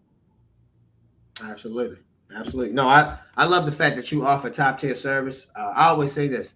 I'm not gonna say it. My uncle says it. My uncle gave me this line: "You get more bees with honey than you do with vinegar." What I mean by that is, at the end of the day, if you open up yourself more, you'll get people to open up themselves more to you, and you guys offer up a tremendous service with it. And I also say people know when you're being fake, fake, fake, fake. People can read right through you like white on rice. I gotta make sure that I'm right with Brittany Darnell Ballantyne before I even stepped into that space. And to be honest with you, I mean, right 5 minutes before, I was literally on a heightened level because my DJ left because she needed to go grab her Wi-Fi router. And we had Wi-Fi, but nobody was answering her about the Wi-Fi password, so she left. And I'm sitting here like, where's the music? 5 minutes before and I'm like, wait, hold on. I can't bring that energy. I can't bring that energy. I can't bring that energy. Hold on. Come back. Like, they can feel that. Absolutely. People can feel that. Absolutely. Yeah, people know, like you said, people know what's real and what's fake. So again, you, the great Mia Carter, and the great Jasmine Jefferson. Ladies and gentlemen, if you guys haven't followed on Instagram, follow Dance with My Father. You guys throw an amazing luncheon every year. You keep Thank you. keep up the great work, and we will definitely make sure we donate here on Highly Opinionated. And also, we will do our best to promote the event. You let us know when it is. We'll do our best to promote on our social medias and etc. So Absolutely. Okay, before we end, yes. JG, I keep looking at you, and you look so familiar. Why do you look so familiar? I mean, I grew up in the Randall Sound Owens Mills area, and I went to Calvert Hall. So like, You went to Calvert Hall. What year are you? When did you graduate? 2010. What sport you play? Basketball mainly. So you know Winfield, Nigel. I do. Yeah, Winfield and Nigel. I know them. And okay. Did you hang out with Winfield and Nigel? I mean, Tim. I forgot Tim. Duh. You look so familiar, and I'm like, I don't know why. I've been around. I'm no stranger to St. Paul's or Milford, so I've been around different spaces. Is this the first time you met me before? From what I remember, yeah. Yeah. I don't know. I'm really good at faces, though. John, I don't know. I've been knowing you. I've been knowing you for a long time. You played another sport at Calvert Hall in basketball. Look, man. So look, I always say the private school. No, I'm not gonna lie. When I said, I was like, I know. I just said. I ain't just saying. Look. Hey, listen. You know know the black private school. Like, shout out to the BAC parties back in the day. Woo woo. Absolutely. Yeah, man. Come on, TOE, take over entertainment. If you guys don't know about the BAC parties at the MIAA schools, you definitely missed out. You feel me? You definitely missed out. In fact, my God. No, St. Paul's let that happen one time, and after that, they told me no more. They cut me. They said, never again. I remember that one party. One BAC party at St. Paul. I'm like, bro, why St. Paul's gonna do that again? Like, oh, now we know. St. Paul said no more. See, that's what I said. They were trying to like diversify, but they wasn't trying to diversify. It was weird. It was real weird. It was real weird. Yeah, St. Paul's, man, they needed more diversity in what they even had there than what they offered at the time. You can't do one BAC party and then not do it again. They did not do it again. I was like, at the time they were taking people from Cardinal Gibbons. So everybody from Cardinal Gibbons that was playing sports. So now the boys' school is now populated with a whole bunch. And then the girls' school, they was trying to pull from the bridge. Like, it was. Don't get me started. That'd be a whole nother hour.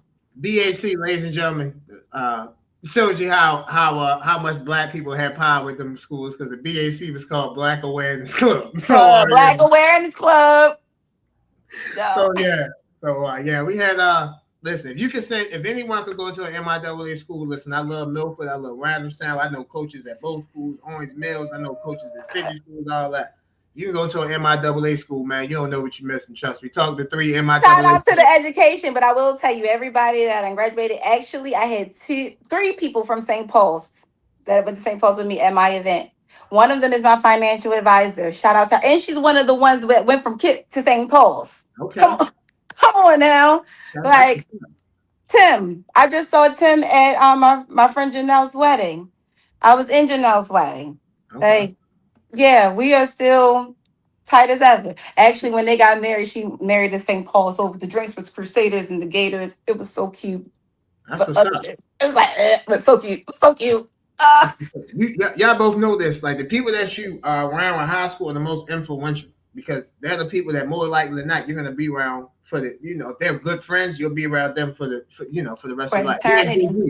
Like, I met John in high school, been friends with this guy ever since. It's my brother. I love this man. He's been looking out for me forever since. Hopefully, he'll say the same about me. So, hopefully, he would say the same about me. So, I put Yeah. him into that. Yeah, your high school man. So I would. Oh, so how I see it, I was telling Janelle's mom when we were at the wedding reception. We're go getters. We were already learned to be top tier while we were already being looked at as being a minority. And that was one of the things I always used to say as being a dancer. If you want to go back to that real quick, I did ballet. I went to Peabody Institute. I was in these white institutions learning ballet, and I was the only black young girl in these environments. I've had my racial moments. Now that I look back at it, I used to be like, oh wow, I was definitely singled out. And it's so crazy because I think about it now. Like I remember being in this mindset every time I used to step on the stage, like, oh, I gotta kill this because if I'm going to be singled out anyway, I might as well be singled out for something good. Y'all won't come to me and tell me that that was it. Yeah, I mean, obviously you see me because I'm the only one on stage. So yeah, come to me and say something good. Please. Thank you. Thank Absolutely. you. So when you're around other people that have similar mindsets like that, and they look different, but being a minority at a young age, you learn a lot and you realize that you didn't realize that you were being top tier at that young age until you come into your adulthood and you're around people and you're like, dang, yeah, we still top tier. Absolutely. No, I love that. I love that analogy that you had, or expression that you had. I was top tier by being a minority, and I always say this: I'm uh, affirmative action, baby. greatness attracts greatness. So when you're great, you're gonna attract other greatness around you, no matter what race, no matter what color, no matter what demographic, no matter what financial situation, financial status. So Mhm. that's always great to hear. Doc, before we get you up out of here, we're gonna give you one last chance to promote Dance with My Father. Just let people know where they can follow us, subscribe, Okay. how can they be a donor, etc. Okay. So follow me personally, Facebook, Instagram. I'm not really a TikTok girly, but I do have a TikTok. Instagram is Dr. Period Be My Valentine. So people don't realize that that's what that means. My last name is Valentine, which sounds like Valentine. So it's Dr. Be My Valentine. It's my personal Instagram. Dance with My Father Luncheon has its own Instagram and is literally at Dance with My Father Luncheon, just like that, straightforward. We are in the process of turning into a nonprofit. And so be on the lookout for that, which will open up the doors and opportunities to do a lot more. So for on the third year, we've been 100% donated and able to have this event through our sponsors and donors. And we've been doing it without grants, y'all. It's so crazy. Like last year, we had Lexington Market completely donate that $2,000 venue space to us. The only thing was that we pick a vendor inside of the market to do our food sides. Crazy. Like, I mean, I've been so blessed so far. And now that I'm starting to see where I'm supposed to be going, I didn't want to rush into it. But now it's the third year and I see where I'm supposed to be guided. So now nonprofit is coming up. So be on the lookout for that. But Dance with My Father Luncheon is an initiative within the nonprofit. It will continue to happen. There'll be a fourth, there'll be a fifth, there'll be a sixth, seventh. God will it on and on and on. Right. So that's that. That's that. Well, we want to commend you, Mia and Jasmine for what you guys have done. Doc, it's been a Dr. Brittany Ballantyne. It's been truly an honor to let we open up Highly Opinionated to give you the floor to open up your space to let you tell your story. You're truly amazing. We love Thank you you, here. thank you, thank you. Oh, forgot one thing. That's my word. Built to Balance. Physical therapy consulting business. I'm a travel physical therapist. I've literally worked in all different home health. I'm in home health right now. Home health, outpatient skilled nursing, neurogeriatric is typically where I like to focus. But I love MSK. I'm in the process of getting my dry needle insert. And I just became a provider through Medicare and Medicaid. With Care First and Aetna and United Health to come. So, with that all being said, I already started branching out and doing my own consulting at assisted living facilities outside of what I do. So, if anybody is looking for physical therapy, myofascial releases, manual therapy, Dry needling to be continued. I'm your girl. That's the doctor part of me. Jack of all trades, from physical therapist to from physical therapy to dance, being the co-founder of Dance with My Father Luncheon. Again, Dr. Brittany Ballantyne. It was a true honor to have Never you. put yourself in a box. Never. I It's love too tight. It's too tight. Yeah, we can't put you in the box. We Look, need to I always say when people go on vacation, I'm like, I can feel like I could be 50 pounds to fit in the suitcase. That's the only 50 pounds I want to be. Is on somebody's suitcase trying to go somewhere. Other than that, nah, don't put me in a box. I hear that. I love it. I love it. You have your hands in everything that's positive. We want to commend you for all your success that you have. Continued success. We look forward to having you back here on Highly Opinionated in the future. Awesome. Thank you guys. I appreciate you. Absolutely. We appreciate you. Ladies and gentlemen, we're going to take a quick break. You're watching Highly Opinionated. We will be right back. Ladies and gentlemen, this episode of Highly Opinionated is sponsored by Wolves of War. In some of the episodes, you can see my co-host and Ross wearing a brand called Wolves of War. Wolves of War is our first sponsor, ladies and gentlemen, and we are so thankful to have those guys sponsoring Highly Opinionated. Thank you very much. The actual meaning of Wolves of War is that it represents having a strong path behind you through the battles of life. With the right people behind you, you can get through anything. You guys see the link for Wolves of War? Make sure you guys click on the link, shop, great apparels, t-shirts, sweatsuits, whatever you want, they have. Once again, Wolves of War. Make sure you guys go shop. Welcome back, ladies and gentlemen, to Highly Opinionated. JG, we're going to end the show with the best segment in sports. This week's edition of Let's Talk About It, we have two topics to get to for Let's Talk About It. So we'll start with the 2026 NBA Draft recap. And as you guys see on the screen, here's the first round of the NBA Draft. The top four picks went as expected. A.J. DeBosa got drafted number 1 by the Washington Wizards. Darren Peterson got drafted number 2 by the Utah Jazz. Cam Boozer got drafted number 3 by the Memphis Grizzlies. And Caleb Wilson got drafted number 4 by the Chicago Bulls. So you guys see who got drafted. First pick in the first round, A.J. DeBosa. Last pick in the first round was Cole Pete. He went to the Phoenix Suns. You guys see the second round draft results. Some hidden gems. Bryce Thornton went 31. Isaiah Evans, 33. Braden Smith, 38 to Indiana. 41, the Oklahoma City drafted Otego Away. Number 42, the San Antonio Spurs drafted Jacoby Gillespie. Number 52, Atlanta Hawks drafted Henry Bassar. So you guys, as you can see on your screen, just to name a few picks in the second round. JG, what teams do you think won the 2026 NBA Draft? Well, you kind of laid it out there, naming the first and second round picks. I think it's the Oklahoma City's Thunder and the San Antonio Spurs, last year's participants in the Western Conference Finals. You talk about Oklahoma City and the rich getting richer. How do you let Oklahoma City get their hands on a Damara, the 7'4" center out of Michigan, to pair him with Chet Holmgren and Isaiah Hartenstein with that front line? Why do you think they went ahead and did that? Because there's a guy in San Antonio who they know they're going to see again in Victor Wembanyama, and they need a front line of guys to take them on as they expect more playoff matchups going forward. And also getting Bennett Sturts from Iowa, the shooter, playmaker. You know, not a great defender, but he's a guy who can definitely help you off the bench, especially with his floor spacing and his playmaking ability out of Iowa. And then also in the second round, getting Otego Owe, another combo guard that I believe it's an embarrassment of riches with Oklahoma City. As if they didn't have that already with, you think about Jared McCain, you think about Aaron Reaves before they traded him, you think about Casey Wallace, Isaiah Joe, like all these guys that can shoot and can play. Now you add more to it. So it's just Oklahoma City just continues to just Sam Presti can't miss in the draft. He can't. He just simply can't miss in the draft. And in San Antonio, getting Taurus Reed was the perfect draft pick for them because they needed a physical dominant presence in the front line to back up with Victor Wembanyama when he goes to the bench.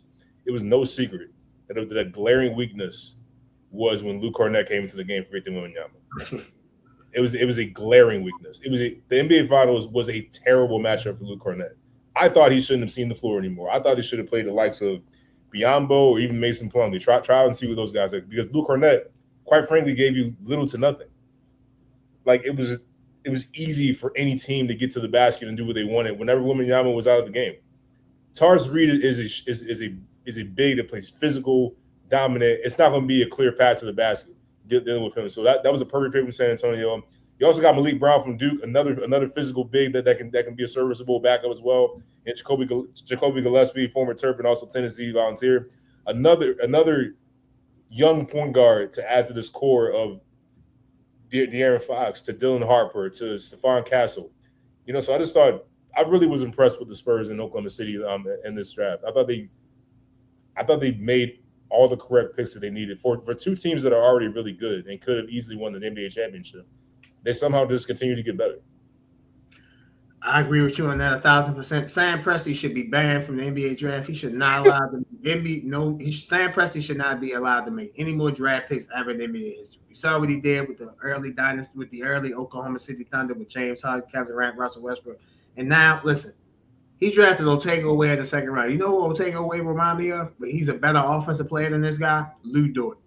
He's built just like Lou Dort. Literally, he's built like a football player. So you mentioned the Spurs, what they did in the first round. They had 2 first-round picks. They drafted Jaden Quinitz from Kentucky.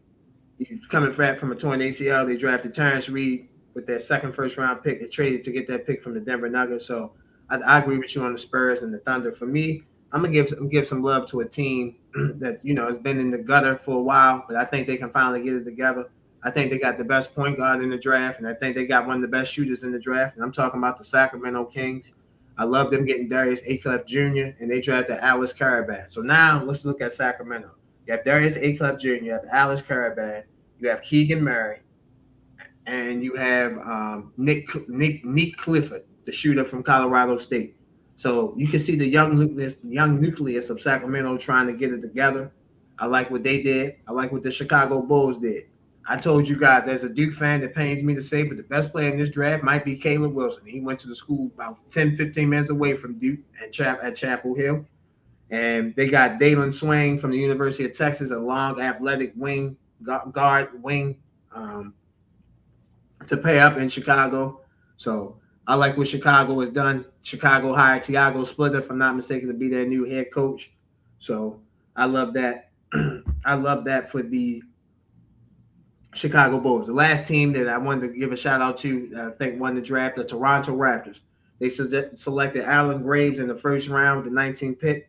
I like him. He played in the WCC West Coast Conference. And they got a steal in the second round. Jaden Bradley from the University of Arizona. I liked him. I liked him a lot coming out of college. So Toronto, let me start with what you mentioned. You mentioned San Antonio. You mentioned San Antonio. You mentioned Oklahoma City. I agree with that. I'm looking at Chicago. I'm looking at Toronto, and I'm looking at the Sacramento Kings. Those are my 3 biggest winners from the draft. Quickly on a team that I was questioned. Listen, I'm not trying to make fun of them because they had 4 or 5 first-round picks last season. They drafted everyone. I don't know what the hell Brooklyn was doing. Markel Brown was a fine player. I think Darius Aclef was the better guard. So you can make a case.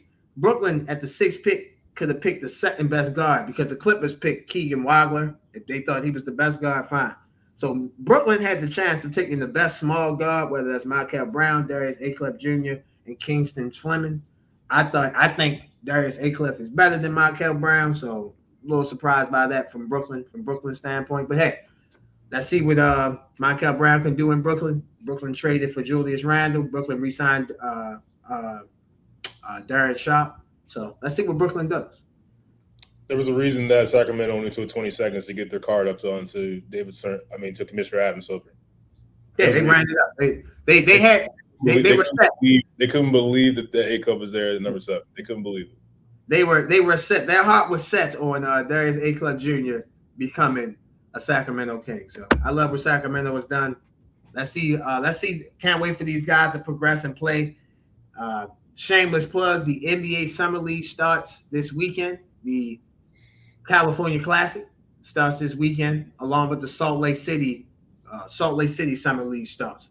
The Vegas Summer League starts next week. So we'll be looking forward to that.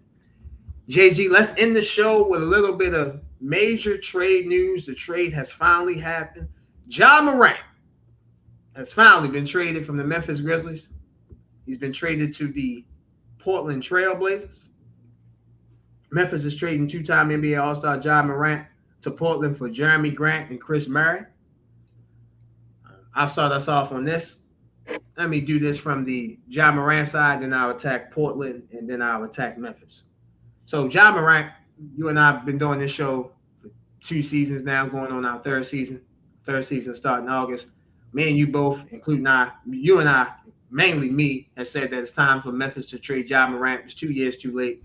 They really just got 2 solid players in Jeremy Grant and Chris Murray. They would have traded Ja Morant when we both thought they should have traded Ja Morant. They would have got unlimited picks, unlimited assets. So that shows you how low Ja Morant's trade value was for Memphis to only get 2 players. And they didn't even get a pick in return for Ja Morant. Now, for the Portland Trailblazers, boy, they got a log jam at that guard position, don't they? From Ja Morant to Damian Lillard to Scoot Henderson to Drew Holiday, they have a log jam at the guard position. So I'm expecting one, maybe not 2 of these guards to find themselves, not on this Blazers roster. So definitely looking forward to that. Definitely looking forward to see what they have. I'm sorry, I stand corrected. Ja Morant, Damian Lillard, Drew Holiday, Shaedon Sharpe, and Scoot Henderson. So you have 5 guys. So I'm expecting maybe one of these 2 guys not to be on the Portland Trailblazers when the season starts. And for Memphis, clearly they traded Dylan Brooks, they traded John Jackson, they traded Desmond Bain. Now they trade Ja Morant. They got rid of Steven Adams. It's a reload for Memphis. They drafted Cam Boozer with the 3rd pick. They drafted Kareem Lopez out of Mexico with their other first round pick. So it's a reload for Memphis. Memphis, tear it down to build it back up. So I'm looking forward to what Memphis can do. I'm also looking forward to see what Ja Morant can do in Portland. Portland is not Memphis, so it doesn't have the distractions that Memphis have. So he should be laser focused on basketball, and hopefully we get to see the best of what's left of Ja Morant. Yeah, you hit it on the head. Memphis is nuking it. That quarter we knew with Brooks, Jackson, Ja, and then Desmond Bain, that's no longer there. Memphis is nuking it from the beginning, starting fresh with Cam Boozer. And for Ja Morant, this is unexpected. I didn't expect Portland to be in the mix when it came to Ja Morant, but I like the situation for him. It's not Memphis. It's quite literally a polar opposite if you want to talk about Portland, Oregon. And you're pairing him with a guy in Damian Lillard who gets it. I think Damian Lillard will be really, really good for Ja Morant, just on and off the court. I mean, you're gonna learn how to be a pro with Damian Lillard. You're gonna learn, how to operate as a pro, playing alongside the great Damian Lillard. Now, Portland could actually improve here. Now we'll see what they do with their guards. I'm with you. I don't see them keeping all 5 guards here. I think they're going to field trade offers, maybe Scoot Henderson and Sharpe, and I can see Drew Holiday being like released or in a buyout situation. Something along those lines. But you pair him with Dame, with Denny Avia, and then you got Klingon as your forward. As your center. Portland is kind of building something here.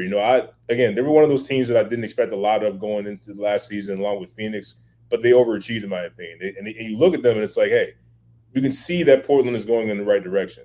Now, I don't love their front office at all. They've got a history of just being absolutely dirt cheap. They offered a coach, a 1-year deal with team. We didn't even get to offer the man signed a 1-year deal and they got 2 team play options. What the hell is that? That's crazy. 1-year guaranteed deal. Just an absolute slap in the face if you're any professional coach. But I'm not sure how you're going to build a culture with a guy who's only guaranteed to be there 1 year. But regardless of that, I do like this move with Ja Morant going to Damian Lillard, just from because I believe Ja Morant still has the talent to get back to being at an all-star caliber player. I'm not ready to pull the trigger and say that he can't play. That'd be an asinine statement by myself. He's had his off the court issues. He's learned. Hopefully, he's learned from it. But I feel like being alongside a Damian Lillard, that's a guy where okay, I gotta follow what this guy's doing because I don't want to waste his years. Because Damian Lillard chose to come back to Portland, and the last time we saw Damian Lillard was in the 3-point shootout. Obviously, he didn't play last year because of the torn Achilles, but Portland's going to have some fireworks, I think, next season. I think they'll be more fun to watch. I think Ja Morant will get back to his ways as an all-star caliber point guard, and we'll see what Portland does here. Absolutely, I agree. I think Portland should be in the running. They should be in combat. They should be trying to get Jaylen Brown from Boston. Now, whether they can do that or not, we'll have to see. But they have 5 guards. It's hard for me to see all 5 of these guys being on the same team. The one quick thing I disagree with you: if you get Ja Morant, I don't think you should cut Drew Holiday, or they're not cutting Damian Lillard. They shouldn't cut Drew Holiday. Drew Holiday is the perfect professional another professional that Ja Morant can learn from, along with Damian Lillard. So I'll be looking at Scoot Henderson and or Shaedon Sharpe as probably the odd man. I would probably going from Portland to the next destination. Finally, JG. Finally, Ja Morant has been traded. Congratulations to Ja. Congratulations to Memphis. Congratulations to Portland. We look forward to seeing what Ja can do in Portland. Look forward to see what Jeremy Grant and Chris Murray can do in Memphis. Ladies and gentlemen, we want to thank you guys for watching the best sports show out, watching episode 90 of Highly Opinionated. For the best editor, best producer, the best guy here on the show, Ross. We love you, my brother. Keep doing great work. You are what makes you are the man here on Highly Opinionated. You make us look good with no makeup, my guy. So keep doing the great things that you do. Ladies and gentlemen, y'all seeing the best co-host in the game, the host of the Club JG podcast, bro. Quickly, what's on tap this week for the Club JG podcast? NBA free agency is approaching. We will see how these teams change up, and just more about the rumor of a certain guy from LA going to the Golden State Warriors to join Steph Curry. The rumors are getting louder. Rumors are definitely getting louder. One rumor I heard they need AD. You need Steph, AD, and LeBron to make the cipher complete. You feel me? So definitely be looking forward to that, brother. You're doing great things on the Club JG podcast. Continue success. Continuously do great work, my brother. Always, bro. Yes, sir. I am merely Josh. We will see you guys next week for episode 91. We are out.